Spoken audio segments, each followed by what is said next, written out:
Quand j'étais jeune, j'ai rejoint une bande de gangs qui vendait de la marijuana et d'autres drogues en Angola. Nous étions 13 dans le gang, et j'achetais de la drogue pour que les autres la vendent. Je ne consommais pas de drogue, et les autres membres du gang ont commencé à penser que je me considérais meilleur qu'eux. Alors, le chef du gang m'a confronté. « Si tu ne fumes pas de l'herbe avec nous, nous allons te battre », a-t-il dit.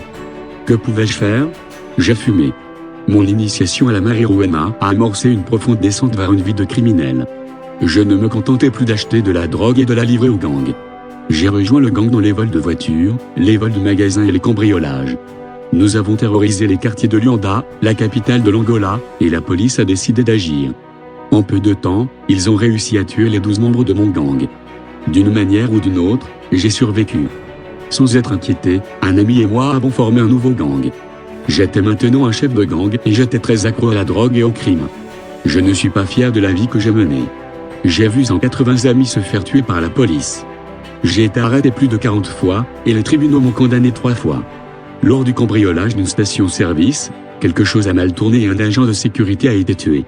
Lorsque la police a appris que j'étais chez ma tante, elle est arrivée pour me tuer. D'une manière ou d'une autre, j'ai survécu raide. Je dormais quand la police est arrivée, et pour une raison ou une autre, ils ne m'ont pas trouvé, même s'ils ont cherché partout.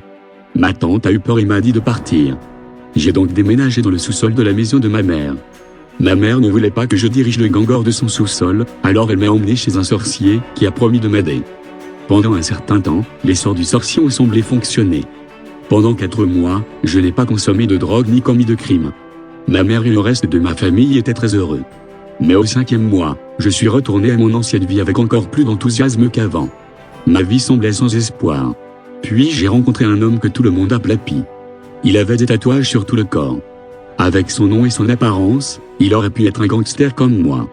Mais il ne parlait ni n'agissait comme un gangster. C'était un adventiste du 7e jour. Un jour, Pi m'a montré Romains, chapitre 8, verset 14, qui dit « Car tous ceux qui sont conduits par l'Esprit de Dieu sont fils de Dieu ». Lorsque j'ai entendu ces mots, un profond désir d'être un fils de Dieu a germé en moi.